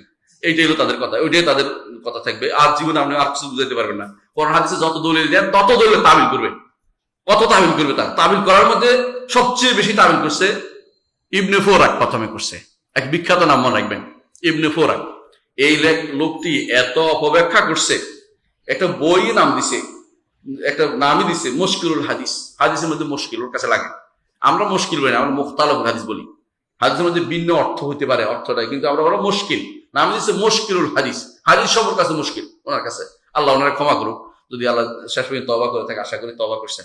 তো উনি বলতেন মুশকিলুল হাদিস, এই জন্য তিনি সব হাদিসের অপব্যাখ্যা করছেন। দ্বিতীয় অপব্যাখ্যাকারী বিখ্যাত ব্যক্তি হচ্ছে রাজি। ওনার কাজ হচ্ছে অপব্যাখ্যা করানো, যে কোনো জায়গায় আসছে অপব্যাখ্যা। এই জন্য যত বেশি অপব্যাখ্যা হওয়ার কারণে ওনার সুনামটা খুব বেশি ওদের কাছে। ইমাম রাজি এই করছে, ইমাম রাজি এই করছে। হ্যাঁ, আমার উস্তাদে বলতেন যে যখন একদিন পড়ান শুরু, রাজিরে চিনো তোমরা? বলা হয়ে থাকে তফসিরের রাজিতে সব আছে, তবে তাফসির নেই। বুঝছেন? মানে তাফসির রাজিতে সব আছে, তবে তাফসির নেই। মানে এমন এমন কথা চলে গেছে, আপনি পড়বেন কোনো কোনো সময় দেখবেন যে একটা ব্যাখ্যা করতে গেছে, কইয়া করতে গিয়ে দর্শনে ছুটে গেছে, দর্শনে ছুটে যায় কালামে ছুটে গেছে, চলে গেছে অনেক দূরে। এরপরে 10টা 15টা সন্দেহ নিয়ে আসছে, এরপরে একটারও জবাব দেয় নাই, আবার চলে আসছে আগের জায়গাতে। সন্দেহগুলি কার জন্য রেখে গেছে? আপনার মাথা নষ্ট করার জন্য রেখে গেছে। এই জন্য তাফসিরের কাবির সব মানুষের পড়া উচিত না, পড়লেই তার মাথাটা বিভ্রান্ত হয়ে যাবে। আমি অনেককে বলে এটা পড়াচ্ছে ইবনে কাসির পড়েন, ওইটা আপনি কেন পড়তে চান? অনেকে বলতে অনুবাদ করেন, এটা অনুবাদ করলে তো পুরা গাঁজাখুরি গল্প অনুবাদ করা হবে, এগুলো অনুবাদ না করাই উচিত। হ্যাঁ, কিছু কিছু জিনিস একবারে নাই তা না, কিছু কিছু জিনিস তো থাকে। আলেমদের অনেক জ্ঞান ছিল না, কিন্তু বেশি সমস্যা হচ্ছে তাবিলে ভর্তি, অপব্যাখ্যায় ভর্তি। তিনি একটা এই তাবিল করেছেন। তো এদের নিকট ওরা কি বলে? ক্ষমতা, আল্লাহর ক্ষমতা। আল্লাহর ক্ষমতা তো অশরীরী জিনিস, তাই না? এটা ধরবে কি করে? এটা মুসা আলাইহিস সালাম এটা আরশের পায়া ধরবেন কি করে? এরা এটাকে এটা তো খবর ওয়াহিদ, খবর ওয়াহিদ তো না মানলে নাউজুবিল্লাহ। আল্লাহর হাদিস, রাসূলের হাদিস যেটা শুদ্ধ হবে এটা মানতেই হবে, এখানে আর খবর ওয়াহিদ কথা বলা যাবে না। আচ্ছা, আরেক গোষ্ঠী বেরিয়েছে, আরশ আর কুরসিতে একই জিনিস। আরশ আর কুরসি একই জিনিস, কখনো না। ইমাম তাহাবী যেন আলাদা আলাদা করছে, বলছে ওয়াল আরশ ওয়াল কুরসি হাক্কুন। আরশ এবং কুরসি দুটো এক নয়, ভিন্ন ভিন্ন জিনিস, এটা হক। এরা হাসান বসরিতে এক বর্ণনা দেয়, কিন্তু বর্ণনা শুদ্ধ হাসান বসরি কখনো সেটা বলেন নাই। তিনি আহলে সুন্নাত ওয়াল জামাতের ইমাম। তো এদের মধ্যে এক গোষ্ঠী আছে যে না, আমরা মানলাম যে যারা কালাম শাস্ত্রবিদের মধ্যে সব একরকম না। কেউ বলে যে আমরা আরশ কুরসি মেনে নিচ্ছি। এদের অধিকাংশ যারা স্বাভাবিক আছে, যারা কালাম শাস্ত্রে বেশি জড়ায় নাই, সব মুহাদ্দিস যারা আছে, বিভিন্ন মাদ্রাসায় পড়ায়, হাদিস বিশারদ আমাদের আলেমরা, এরা কিন্তু এত বেজালে যায় নাই কালাম শাস্ত্রের মধ্যে। বলতে হ্যাঁ আমি বিশ্বাস করি, আরশ কুরসি বিশ্বাস করতেছি, কোনো সমস্যা নেই, সহজভাবে বিশ্বাস করে নাই। এরা স্বাভাবিক আছে। এর বাইরে বেশিরভাগই এদের মধ্যে মনে করে, যারা কালাম শাস্ত্রে ঢুকছে, এরা মনে করে আরশ অর্থ, কুরসি অর্থ হচ্ছে, আরশ অর্থ হচ্ছে রাজত্ব, আল্লাহর রাজত্ব। আল্লাহর রাজত্ব যদিও এটার সাথে কি মিলল? কোনো কিছুই মিলে না, কোনো হাদিসে মিল হবে না। আচ্ছা, আমরা আসি এখন আজকের দর্শে আসি। কত দর্শে আলোচনা করছে? আজকের দর্শে প্রথম আলোচ্য বিষয় হচ্ছে কুরসি কাকে বলে। আরশ ওয়াল কুরসি হাক্কুন। কুরসি কাকে বলে? আপনার কুরসি কাকে বলেন? এই যে আমি একটা বলছি, নাম কি? কুরসি। আরশ কাকে বলেন? আরে আমি আল্লাহ তাআলার কথা বলছি না, আমি নিজের পরিচয় দেওয়ার জন্য বলছি, বোঝার জন্য। এটা হচ্ছে আমার কুরসি, তাই না? আরশ কাকে বলে? আরশ বলা হয় আপনার রাজাসন বলে ওইটাকে, রাজাসন, রাজ সিংহাসন। ওইটা কুরসি না, মানে এটা একটা বিশাল ইয়ার মতো, এই চৌকির মতো বিশাল। আমাদের রাজারা বলছে, রাজাদের আল্লাহর কথা বলছি না, রাজাদের কথা বলছি। রাজারা যেটাকে কুরসি আরশ বলে, এটা হচ্ছে তাদের বিশাল একটা রাজাসন, যেটাকে বলে, হ্যাঁ রাজ সিংহাসন যেটা। ওইটার মধ্যে কুরসি, চেয়ার না, এটা ওইটা আলাদা একটা জিনিস, যেটা আরো তারা অনেকটা বিশাল করে বানায় দেখানোর জন্য যে আমাদের এই আছে সে আছে, এটা বোঝানোর জন্য বড় রকম অনেক কিছু দেয়, দুই পাশে দুইটা দেয়, ওইটা দেয়, তারা বাতাস করে, হ্যাঁ স্টেজ বানায়, স্টেজের মতো। তো এইটা বানায় বিশাল করে। এইটা হচ্ছে আমরা দুইটা ভিন্ন ভিন্ন জিনিস বুঝি। যারা এক করে ফেলছে তারা তো দুইটা এক করে ফেলছে না, বুঝার কারণ। কিন্তু আল্লাহ তাআলাটা কিন্তু আমরা বলছি না, ওরা ধরন বলছি না। কুরসি কি? কুরসি অর্থে এমনি স্বাভাবিক অর্থ কি? Chair, chair. তো কার এই কুরসিকে, চেয়ারকে কুরসি বলাটা, এটা কিন্তু আরবি ভাষাতে প্রচুর প্রচলিত। তো এটা আমরা যদি কোনো এটা ব্যাখ্যা দেখি ইবনে তাইমিয়া রাহমাতুল্লাহ আলাইহি এটা ব্যাখ্যা করেছেন। তিনি বলছেন বৃহৎ এক দেহ বিশিষ্ট সৃষ্ট, যা আরশের সামনে পড়ে আছে। আরশ তার থেকে অনেক বড়, আরশ কুরসি থেকে অনেক বড়। আর কুরসি হচ্ছে মহান আল্লাহ পা রাখার স্থান। পা রাখছেও বলি না আমরা, পা রেখে আছে বলি না, সাবধান। আমরা যেটুকু বলছি এটুকু বলেন। ইবনে আব্বাস এটুকু বলেছেন, পা রাখার স্থান, যেটা আমরা বলেছি যে বলেছেন যে কাল মেরকাত কাল মিরকাত ইলা আরশে, কুরসি থেকে আর আরশে উঠার জন্য সিঁড়ি লাগে, সেটার মতো হচ্ছে এই কুরসিটা। এটা হচ্ছে কুরসি। তো এই কুরসি এমন এক সৃষ্টি, আল্লাহ তাআলা কোরআনে বলেছেন, ওয়াসি'a কুরসি সম্পর্কে কি বলছেন? ওয়াসি'a কুরসিয়ুহু আস-সামাওয়াতি ওয়াল আরদ। সামাওয়াত ওয়াল আরদ, আসমান এবং জমিন বলতে কতটুকু? বিশাল, মানে সবই। কারণ আপনি বুঝেন যে আসমান এবং জমিন অর্থ হলো নিচে যা আছে, আসমান এর মাঝখানে জমিন যা আছে সবকিছু তার কুরসিতে জায়গা হয়। এটা হাদিস আমরা শুনবো, এটা বৈশিষ্ট্য আমরা শুনলে বুঝতে পারবো। এর অর্থ হচ্ছে যে আসমান এবং জমিন সবই কুরসির অভ্যন্তরে জায়গা হয়, আর কুরসি রব্বুল আলামিনের আরশের সামনে, রব্বুল আলামিনের আরশের সামনে। আচ্ছা, কুরসির কিছু বৈশিষ্ট্য আমরা উল্লেখ করি। 1 নম্বর বৈশিষ্ট্য হচ্ছে কোরআনে কারিমে আল্লাহ তাআলা একটি আয়াতে কুরসির কথা আসছে, মাত্র একটি আয়াতে। এটা কোন? দেখবো আয়াতুল কুরসি। আয়াতুল কুরসি, এই একটি আয়াতের এত মূল্য কেন হলো? যে কারণে কোরআনের সবচেয়ে বড় আয়াত বলা হয়েছে না? এমনি যদি আপনি ইয়াতে গণেন, এই আয়াতের মাপকাঠি দেখুন, তাহলে আয়াতুদ দাইন সবচেয়ে বড় হবে। ইয়া আইয়ুহাল্লাযীনা আমানু ইযা তাদায়ানতুম বিদাইন ইলা আজালিন মুসাম্মা, 1 পৃষ্ঠা পুরা এই আয়াতটা। কিন্তু আল্লাহ তাআলা এই আয়াতুল কুরসি দিয়েছেন। রাসূলুল্লাহ সাল্লাল্লাহু আলাইহি ওয়াসাল্লাম বলেছেন আয়াতুল কুরসি হচ্ছে কোরআনের সবচেয়ে বড় আয়াত। কেন বড় আয়াত হলো জানেন? কুরসির আলোচনা আছে, তো কুরসি তো বিশাল, এই জন্য। এবং আরো আছে, এটার মধ্যে আল্লাহর নাম এবং গুণ আছে, উল্লেখ আছে প্রচুর পরিমাণে। আল্লাহ পরিচয় দিচ্ছে। আল্লাহ তিনি কে? লা ইলাহা ইল্লাহু আল হাইয়ুল কাইয়্যুম লা তাখুযুহু সিনাতুন ওয়া লা নাওম, পুরোটাই আল্লাহর গুণ, আর কিছু না, সব আল্লাহ পরিচয়। আল্লাহ তিনি কেমন? তিনি হাই আল কাইয়্যুম, তিনি সর্বসত্তা, চিরঞ্জীব, সর্বসত্তা ধারক। লা তাখুযুহু সিনাতুন ওয়া লা নাওম, তাকে কোনো তন্দ্রাও পায় না, ঘুমও পায় না। লাহু মা ফিস সামাওয়াতি ওয়া মা ফিল আরদ, আসমান জমিনের সব মালিকানা কার? আল্লাহ। মান যাল্লাযী ইয়াশফা'ু ইনদাহু, তার কাছে কেউ সুপারিশ করতে পারবে না ইল্লা বিইজনি, তার অনুমতি ব্যতীত। ইয়ালামু মা বাইনা আইদিহিম ওয়া মা খালফাহুম, মানুষের পিছনে সামনে যা আছে সব তিনি জানেন। ওয়ালা ইউহিতুনা বিশাইইন মিন ইলমিহি, কেউ আল্লাহর ইলমের সামান্য কানা করিও খবর রাখেন আল্লাহ কি জানেন কেউ বলতে পারবে না। যেটা ইল্লা বিমা শাআ, যেটা আল্লাহ জানিয়েছে, এটা তার নবীদেরকে যা জানিয়েছে সেটা ছাড়া বাইরে কিছু জানার কোনো ক্ষমতা কারো নাই। ওয়াসি'a কুরসিয়ুহুস সামাওয়াতি ওয়াল আরদ, সামাওয়াতি ওয়াল আরদ, আসমান জমিন সবই তার কুরসিতে জায়গা হয়, একটা বিশাল। এই জন্য এটা প্রথম বৈশিষ্ট্য হচ্ছে আসমান এবং জমিন এত বড় হওয়া সত্ত্বেও, এত বড় কই আপনি এখনো ধারণা করতে পারেন নাই, কত কিছু সৃষ্টি এখনো সব সৃষ্টি বের করতে পারে নাই। এখনো নাসারা বসে রয়েছে লাগাইয়া যে বের করবে কোথায় কোথায় নতুন কোন গ্রহ নক্ষত্র খুঁজে বের করতেছে কোন, তারপরেও খুঁজে পেচ্ছে না। এই সবই ওয়াসি'a কুরসি, এগুলি সব আরো কত কিছু আছে আল্লাহ জানে। এগুলো তো শুধু জমিন, এর মাঝখানে, জমিন এবং আসমানের মাঝখানে অংশ, আসমান থেকে উঠতেই পারে নাই, সে সব তো আসমান, এগুলি সবই তার কুরসির ভিতরে জায়গা হয়। ওয়ালা ইয়াউদু হিফযুহুমা ওয়াল আলিয়্যুল আযীম, এগুলি হেফজ করতে, সংরক্ষণ করতে আল্লাহর কোনো কষ্ট হয় না। তিনি আলী, সবকিছুর উপরে, আযীম, সবচেয়ে বড় তিনি। সুতরাং এই রব্বুল আলামিন তিনি তার পরিচয় এই আয়াতে দিয়েছেন বলেই এই আয়াত হচ্ছে সবচেয়ে বড় আয়াত, সবচেয়ে বড় আয়াত। সুতরাং দেখা গেল যে এই আয়াতটি সম্পর্কে রাসূলুল্লাহ সাল্লাল্লাহু আলাইহি ওয়াসাল্লাম যে হাদিসটি বলেছেন সেটা আমরা এখন পড়ি, তাতে বুঝতে পারবেন। উবাই ইবনে কাব রাদিয়াল্লাহু আনহু, তিনি একদিন তাকে রাসূলুল্লাহ সাল্লাল্লাহু আলাইহি ওয়াসাল্লাম তাকে বললেন, আবুল মুনজির, ওনার লকব ছিল, কুনিয়াত ছিল, এটা আবুল মুনজির কুনিয়াত ছিল। আবুল মুনজির, তুমি কি জানো আল্লাহ কিতাবের মধ্যে সবচেয়ে বড় আয়াত কোনটি? তখন তিনি বললেন যে আল্লাহ তার রাসূল জানে, আল্লাহ তার রাসূল জানে। তখন বলবেন এটা যখন ওই সময়, এখন আমরা আল্লাহ রাসূল ও আলাম বলবো না, এটা কারণ আল্লাহ রাসূল আলাম তো আমাদের কেউ প্রশ্ন করতেছে না, এখন জিজ্ঞাসা করলে আমরা কি বলতো? আল্লাহ আলাম বলতে হবে, কারণ রাসূল আলামের অংশ যদি জানতেন আমাদের জানাইতেন। এখন বলতে হবে আমাদের কেউ জানে কিছু, বলতে হবে কি আল্লাহ আলাম, আল্লাহ জানে, যদি না জানি বলতে হবে আল্লাহ আলাম। এখন আল্লাহ রাসূল আলাম বলা যাবে না, বুঝছেন তো? এটা তখনকার দিন সাহাবায়ে কেরামের জন্য খাস ছিল, কারণ তখন ওহী নাজিলের সময় ছিল, এখন জানাতে চাচ্ছেন এই জন্য আল্লাহ রাসূল আলাম। কিন্তু আমাদের কাছে কি বলতে হবে? আল্লাহ আলাম, আল্লাহ আলাম বলতে হবে। কিছু না জানলে কি বলতে হবে? আল্লাহ আলাম, আল্লাহ বেশি জানে। আচ্ছা, ক্বালা ইয়া আবুল মুনজির, তিনি রাসূলুল্লাহ সাল্লাল্লাহু আলাইহি ওয়াসাল্লাম তখন বললেন যে তুমি কি জানো যে কোন আয়াত আল্লাহর কিতাবে সবচেয়ে বড়? তিনি আবার বললেন যে না। তখন তিনি রাসূলুল্লাহকে জানিয়ে দিলেন আল্লাহু লা ইলাহা ইল্লাল হাইয়ুল কাইয়্যুম। এটা কে বললেন? না, রাসূলুল্লাহ সাল্লাল্লাহু আলাইহি ওয়াসাল্লাম বলেন নাই, উবাই ইবনে কাব বলছেন। তিনি বলছেন যে আমার কাছে মনে হচ্ছে এটা। রাসূলুল্লাহ সাল্লাল্লাহু আলাইহি ওয়াসাল্লাম মানে যখন জিজ্ঞাসা করলেন তুমি কি জানো কিনা, বলে আমার মনে হয় এটা। তিনি আলহামদুলিল্লাহ ওই সময়ে যে সমস্ত কিছু হবে মনে রাখবেন এগুলো কোনো কেয়াস করে বলা জিনিস না, আল্লাহ তাআলা তাদের অন্তরে ঢেলে দিয়েছেন, এটা হলো বিশ্বাস করতে হবে। এটা হলো কি জন্য তাশরীর যুগ বলা, এটাকে শরীয়ত প্রবর্তনের যুগ।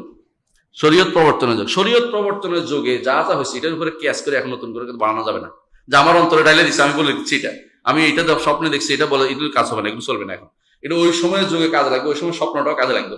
এটা তাশরীর যুগ এটা। ওই সময় স্বপ্নে দেখছে আজান কাজে লাগছে, বুঝছেন?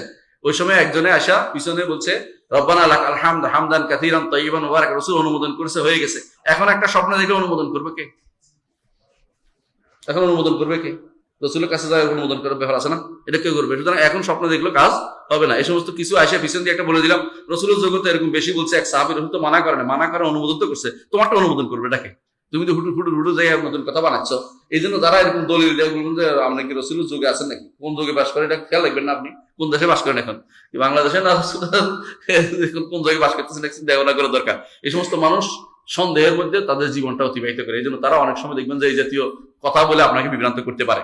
আলা কুলি হাল, তো আবুল মুনদির অর্থাৎ উবাই ইবনে কাব রাদিয়াল্লাহু আনহু তিনি ছিলেন কোরআনের জামে, যারা কোরআন জমা করছে তাদের একজন, এবং তিনি ছিলেন কোরআনের এত সুন্দর কেরাত করতে রাসূলুল্লাহ তার প্রশংসা করতেন।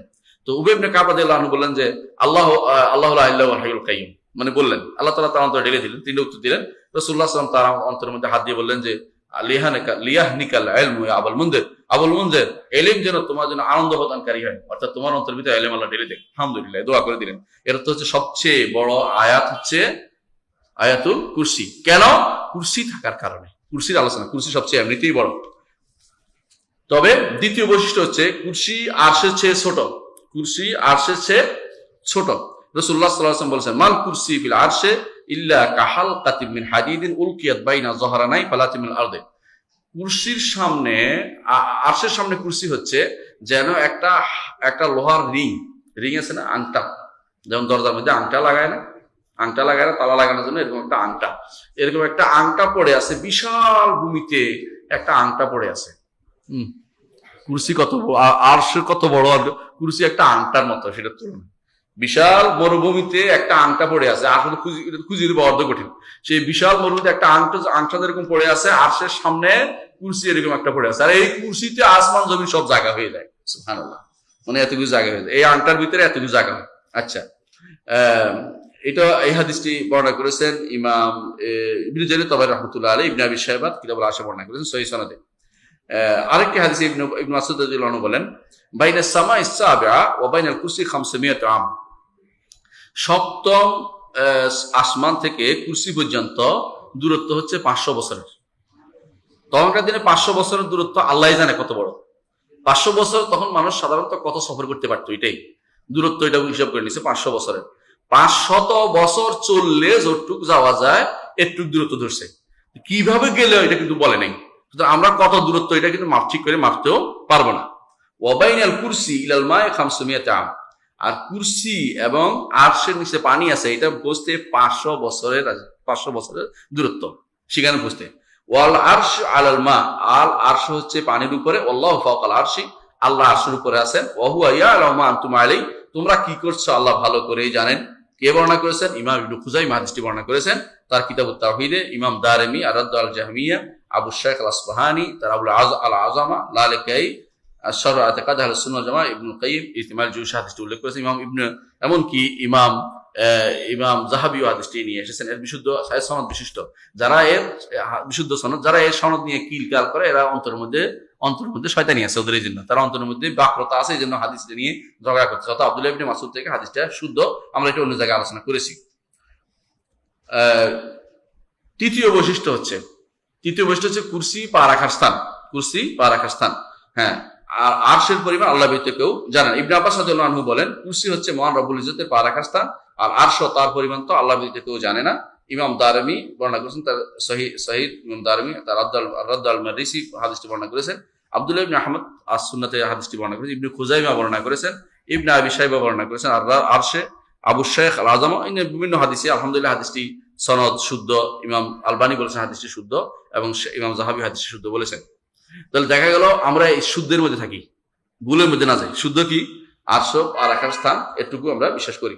আর কুরসি কুরসি পা রাখার স্থান, হ্যাঁ কুরসি পা রাখার স্থান। মদ কাদামাই আছে, দুই পা বলা যাবে, হাদিসে আছে এরকম, মদ কাদামাই আছে, হাদিসে আছে, বলা যাবে। আচ্ছা, কুরসির ব্যাপারে এখন আমরা একটু তিনটা বৈশিষ্ট্য আমরা জানলাম, এর বেশি আমাদের কাছে হাদিসে আসে নাই, কোরআনও আসে না, হাদিসে আসে না, আমরা এই যে সীমাবদ্ধ থাকি। কুরসির ব্যাপারে কিছু ভুল তথ্য আছে। একদল আমরা একটু আগে বলেছিলাম আরশ কুরসি এক করে দেখো, দুইটা একই জিনিস, দুইটা এক জিনিস না, দুইটা এক জিনিস না, দুইটা এক জিনিস না। আচ্ছা, দ্বিতীয় হচ্ছে যে কেউ কেউ বলে যে কুরসি বলতে বাস্তবে কিছু নাই, কুরসি হচ্ছে উপমা দিছে আল্লাহ তাআলা, নাউযুবিল্লাহ। এই জন্য তারা বলে আল্লাহ তাআলা বড়ত্বের উপমা দিচ্ছে, তিনি কত বড় এটা বুঝেছে, ওয়াসা কুরসি আয় ওয়াসা আযমাতু, তিনি কত বড়, আসমান জমিন সবকিছু তিনি ধারণ করতে পারেন, এটা তারা বুঝে। তাদের কাছে কুরসি কোনো সৃষ্ট জিনিস না, এটা হচ্ছে অশরীরী জিনিস, অর্থাৎ তার ধরে নেওয়া জিনিস, এটা কোনো সৃষ্ট জিনিস না। আর আমাদের কাছে কুরসি কি সৃষ্ট জিনিস, সৃষ্ট জিনিস, আল্লাহ সৃষ্ট জিনিস, আল্লাহ তার রুবুবিয়তের প্রমাণ, তিনি বিশাল কুরসি তিনি সৃষ্টি করেছেন, যেমন কুরসির চেয়ে বড় আরশ তিনি সৃষ্টি করেছেন। হ্যাঁ, তো এখানে তারা যেটা বলে থাকে যে বড়ত্ব প্রকাশক, তাদের এই কোনো দলিল আসলে শুদ্ধ নয়, এটা ভুল, পথভ্রষ্টতা।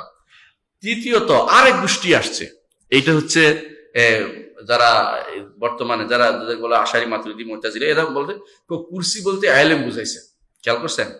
আরশ বলতে কি বলছিল তারা? ক্ষমতা। আর এখানে কুরসি বলতে কি হচ্ছে? ইলম বুঝাইছে। এবং কি এই বর্ণনাটা তারা বলে যে এটা তো বলছে ইমাম বুখারী বলছে, ইমাম বুখারী বর্তমান হাদিসের কিতাব আমরা এটা পাইনি, ওরা বলে যে অন্য বর্ণনায় আছে। আচ্ছা, অন্য বর্ণনা খুঁজে বের করো। দ্বিতীয়ত ইমাম বুখারী যদি বলেও, ইমাম বুখারী ভুল করতে পারে না তো আমরা বলি না, তাই না? ইমাম বুখারী ভুল করতে পারে। সহি বর্ণনা হচ্ছে যে কখনো কুরসি কোনো ইলম নয়, ইলম কি জ্ঞান, জ্ঞান কি পা রাখার জায়গা হয়? এটা হইলো কোনোদিন মিললো, কোনোদিন ইবনে আব্বাসের কথার সাথে মিললো? কাল মেরকাত আর আসমান জমিন সবকিছু এই জ্ঞানের ভিতরে, এটা তো আছে, অন্য এরপরেই তো আছে যে সবই তো তিনি তার ইলম, সবকিছু পরিবেশন করার অন্য জায়গা তো আছে। তো কুরসিকে তুমি আলাদা তুমি অস্বীকার করছো কেন? অস্বীকার করার কোনো কারণে একটাই কারণ যে যদি কুরসি যদি হয় তাহলে কুরসি পা রাখার স্থান সাব্যস্ত করতে হয়, তা আল্লাহর জন্য পা সাব্যস্ত করতে হয়। না, কুরসি নাই, কুরসি সরাসরি ইলম হয়ে গেছে। হ্যাঁ, কুরসি ইলম হয়ে গেছে, এটা একটা গোষ্ঠী, এটা ভুল। কারণ এই ইবনে আব্বাস থেকে বর্ণিত হচ্ছে ভিন্ন, যে তিনি বলেছেন যে কুরসি হচ্ছে পা রাখার স্থান। আর আরবি ভাষাতে কুরসি বলতে ইলম বোঝানোর কোনো দলিল পাওয়া যায় না, আরবি ভাষাতে কুরসি বলতে ইলম বোঝায় না, আর শরীয়তের নসর সাপোর্ট করতেছে না। তাছাড়া যে কুরসি সম্পর্কে আল্লাহ বলেছেন যে আসমান জমিনকে পরিবেশন করে সূরা বাকারাতে, আর ইলম তো আরো ব্যাপক, কারণ ইলম সম্পর্কে আল্লাযিনা ইয়াহমিলুল আরশা ওয়া মান হাওলাহু ইউসাব্বিহুনা বিহামদি রাব্বিহিম ওয়া ইউমিনুনা বিহি ওয়া ইয়াস্তাগফিরুনা লিল্লাযিনা আমানু রাব্বানা ওয়াসআতা কুল্লা শাইইন রাহমাতাও ওয়া ইলমা। যদি কুরসি ইলম হয়, খেয়াল করেন, তাহলে আমরা আরশের কি বলবো? আল্লাহর ইলম সবকিছু দিয়েছে, আরশ বাদ গেছে না, কুরসি ইলম হইতে পারে না। এই জন্য আল্লাহ তাআলা যারা আরশ বহন করে ফেরেশতারা, তারা বলে আল্লাহ আপনি আপনার রহমতে এবং ইলমে আপনি সব কিছুকে আপনার পরিবেশন করে আছেন, রহমত এবং ইলমকে। তাহলে আপনি যদি কোনো বলেন যে কুরসি বলতে ইলম বুঝাইছে, তাহলে আপনি তো আরো কিছুকে বাদ দিলেন, শুধু তার ইলম তাহলে আসমান জমিনকে ঘিরে আছে না, আসমান জমিন ছাড়াও সবকিছুকে আল্লাহ তাআলা ইলম কি আছে, ঘিরে আছে, এতে কোনো সন্দেহ নাই। সুতরাং আপনার ইলম অনুবাদ করা কখনো শুদ্ধ হয় না, আর ইলম অনুবাদ আরবিতে আসেও নাই। আচ্ছা, আবার কেউ যারা বলে আরশ কুরসি একই জিনিস, তারা বলে, আবার তাদের মধ্যে একদল বলে যে আরশ কুরসি বলে রাজত্ব বুঝাইছে, একই কথা তারা বলে থাকে যে রাজত্ব হইতে পারে, মানে ঘুরে ফিরে আগে চলে গেছে। তারা কিন্তু অর্থাৎ কুরসিকে তার যথাযথ স্থানে যেভাবে রাখা সেভাবে রাখে না। আমরা কি বলি, এখন আবার বলছি, আরশ এবং কুরসি হক। আমরা কি বলবো? আরশ এবং কুরসি হক। আরশ এবং কুরসি হক অর্থ কি? আমরা আবার বলছি এটা যে আল্লাহ তাআলা এবং তার রাসূল যে সংবাদ দিয়েছেন তা অবশ্যই সত্য, তার উপর বিশ্বাস করতে হবে। আরশ এবং কুরসি ভিন্ন ভিন্ন জিনিস, আর কুরসির চেয়ে আরশ অনেক বড়, অনেক বড়। আর কুরসির ভিতরে আসমান জমিন সবকিছু জায়গা হয়, আর কুরসির ভিতরে আসমান জমিন সবগুলি 7টি দিরহামের মতো। কুরসির ভিতরে 7টি মুদ্রার মতো, 7টি মুদ্রা পড়ে আছে, 7টি মুদ্রা আছে না, আমাদের টাকা কয়েন পড়ে আছে, এরকম কুরসি এত বড়। আর কুরসি আরশের সামনে একটা পেলের একটা আংটার মতো। আরশ কত বড়? এটা একমাত্র আল্লাহ তাআলাই জানেন। ওয়াল আরশু লা ইয়াকদিরু কদরু ইল্লাল্লাহ, আল্লাহ ব্যতীত কেউ আরশের পরিমাণ জানতে পারে না। সুতরাং আরশ ও কুরসি আল্লাহর রুবুবিয়তের একটি অংশ, আল্লাহর রুবুবিয়তের একটি বিরাট সৃষ্টি প্রমাণ আরশ এবং কুরসিকে সৃষ্টি। এই জন্য বড় সৃষ্টি হচ্ছে, এই জন্য বারবার আল্লাহ তাআলা কোরআনে কারিমে সবচেয়ে বড় সৃষ্টির কথা বলে আল্লাহ তাআলা কখনো এটাকে আযীম বলেছেন। হ্যাঁ, হুয়া রব্বুল আরশিল আযীম, আরশ সবচেয়ে বড়টা, বড় সৃষ্টি, এটা বড় সৃষ্টি।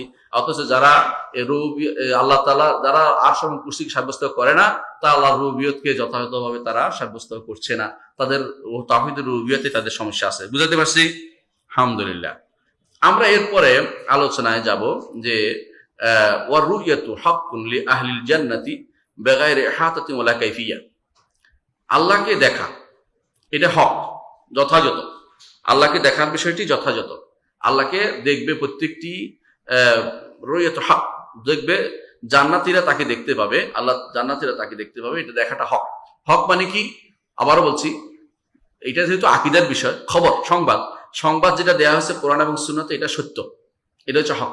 আর যদি মাসালা হইতো, ফিকহের মাসালা হইতো, সেটাও মানে সালাত জাম আমল হইতো, অর্থাৎ শরীয়ত হইতো, সেটা হইতো ইনসাফপূর্ণ হইতো। কিন্তু এটা হচ্ছে আকীদার বিষয়, যেহেতু আমরা হক মানে বুঝাবো যে সত্য বলেছেন আল্লাহ, তার রাসূল যা বলেছেন তা সত্য।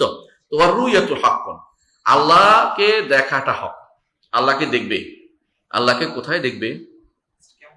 কিয়ামতের দিন। আহসানতা, জান্নাতীরা দেখবে, সবার আগে জান্নাতীরা দেখবে। কিন্তু জান্নাতীরা দেখবে হাশরের মাঠেও তো আল্লাহকে দেখবে না? জান্নাতে হাশরের মাঠেও দেখবে, কিন্তু হাদিসে আছে, সহিহ মুসলিমের হাদিসে আছে একটা হাদিস, সেটা হচ্ছে আল্লাহ তাআলা তখন বলবেন হাশরের মাঠে যে ঠিক আছে, যারা যার ইবাদত করতো তার পিছনে করে চলে যাও। সহিহ মুসলিমের হাদিস। তখন যে যেটার ইবাদত করতো ওইটার মতো একটা বানিয়ে দেওয়া হবে, এটা তাকে লেফট রাইট করতে করতে কোথায় নিয়ে যাবে? জাহান্নামে চলে যাবে। বাকি থাকবে ঈমানদাররা আর মুনাফিকরা, এই দুই গোষ্ঠী বাকি থাকবে। মুনাফিকরা কেন থাকবে? হ্যাঁ, তারা সালাত আদায় করতো, তাদের কোনো বাহ্যিকভাবে তাদের তো কোনো ইবাদত করার মতো কিছু দেখা যাচ্ছে না, এই জন্য তারাই থেকে যাবে। থেকে গেলে আল্লাহ তাআলা এসে বলবেন যে আমি তোমাদের রব। তো ঈমানদাররা বলে না, আপনি আমাদের মানে হাশরের মাঠে আসছে আল্লাহ তাআলা, তাদের প্রথমে তো আল্লাহ তাদের দেখে নাই কোনোদিন, তো বলে না আপনি আমাদের রব, আমরা কিভাবে বুঝবো? বলে আলামত দিয়ে, তখন আলামত দিয়ে দেখাবে আল্লাহ তাআলা। সেটাকে বলবেন যে তো কিভাবে বুঝতে পারবে? তখন তিনি ইয়াউমা ইউকশাফু আন সাকিন, আল্লাহ তাআলা তার পিণ্ডলি উন্মুক্ত করবেন, যাতে সিজদা করবে কারা? মুমিনরা। আর মুনাফিকরা পিঠ হয়ে যাবে কিসের মতো? সিংহের মতো। কাসায়াসিল বাকার, গরুর সিংহের মতো। গরুর সিং যতই আপনি বাঁকা করেন, বাঁকা হয় না, অর্থাৎ তার পিঠ বাঁকা হবে না। যারা আল্লাহর জন্য সিজদা করে না তাদের পিঠ বাঁকা হবে না।